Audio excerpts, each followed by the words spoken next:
नमस्कार, न्यूज़ 18 के digital platform पर आपका बहुत स्वागत है। मैं हूं आपके साथ अंशिका पाठक।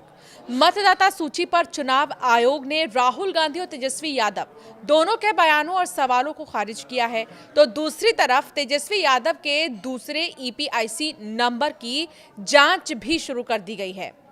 चुनाव आयोग के सूत्रों के मुताबिक ईपीआईसी नंबर फर्जी भी हो सकता है। हालांकि अभी जांच पूरी नहीं हुई है। मतदाता सूची पर विपक्ष का हमला और चुनाव आयोग का पलटवार लगातार बढ़ता ही जा रहा है।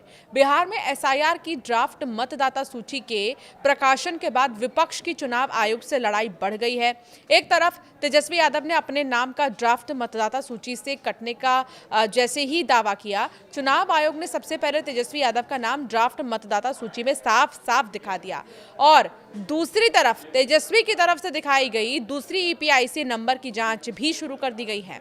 चुनाव आयोग के सूत्रों के मुताबिक अब तक की जांच में 10 महत्वपूर्ण बातें सामने आई हैं। पहला, तेजस्वी प्रसाद यादव ने साल 2020 में अपने नामांकन पत्र के हलफनामे में ईपीआईसी संख्या RAB04562228 वाले निर्वाचक नामावली का उपयोग किया था। दूसरा, तेजस्वी प्रसाद का नाम 1 अगस्त को एसआईआर के अनुसार प्रकाशित ड्राफ्ट मतदाता सूची में मौजूद है।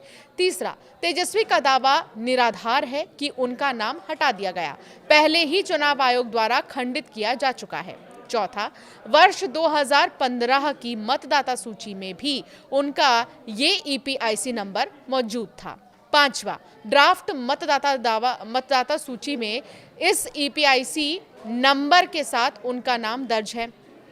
छठा, दूसरी ईपीआईसी संख्या RAB2916120 अस्तित्वहीन पाई गई है। सातवां, पिछले 10 सालों से अधिक पुराने रिकॉर्डों की जांच की गई है।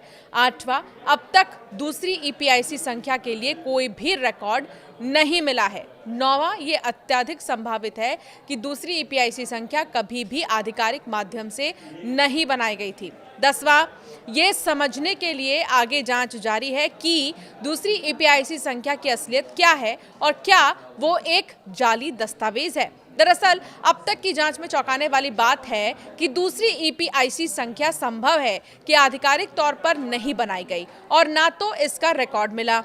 तेजस्वी यादव ने इससे पहले दावा किया था कि चुनाव आयोग की एसआईआर की ड्राफ्ट मतदाता सूची में उनका नाम ही नहीं है। चुनाव आयोग ने न सिर्फ तेजस्वी के दावे को खारिज किया, बल्कि जब तेजस्वी ने एसआईआर पर 10 सवाल चुनाव आयोग से पूछे तो चुनाव आयोग ने फैक्ट चेक में सभी सवालों को भ्रामक और निराधार बताया और साफ किया कि 1 महीने का वक्त दावे और आपत्ति के लिए है।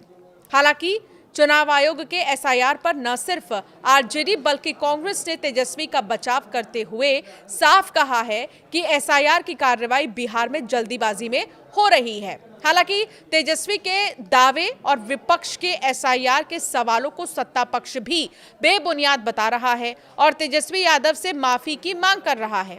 एक तरफ तेजस्वी यादव के दावे और चुनाव आयोग का जवाब था, तो दूसरी तरफ चुनाव आयोग ने राहुल गांधी के दावे को भी भ्रामक और बेबुनियाद बताया है। दरअसल राहुल गांधी ने कांग्रेस के एक कार्यक्रम में दावा किया है कि वो मतदाता सूची पर एटम बॉम्ब लाने वाले हैं कि कैसे कांग्रेस की जांच में 6 लाख से ज्यादा मतदाताओं में से 1.5 लाख फर्जी पाए गए। चुनाव आयोग ने अपने फैक्ट चेक में राहुल गांधी के दावे को भ्रामक करार दिया और साफ किया कि लोकसभा चुनाव में मतदाता सूची की तैयारी के दौरान कांग्रेस की तरफ से कोई भी गड़बड़ी की अपील नहीं की गई और लोकसभा चुनाव के नतीजे के बाद कांग्रेस के सिर्फ 8 हारे हुए उम्मीदवारों ने चुनाव याचिका दाखिल की।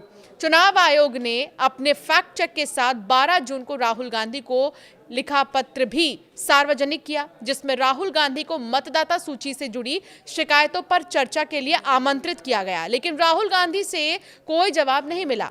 एक तरफ विपक्ष का दावा, दूसरी तरफ चुनाव आयोग का फैक्ट चेक। मतदाता सूची की लड़ाई अब भी जारी रहेगी। आपका क्या मानना है इस विषय पर, हमें जरूर कमेंट कर बताएं।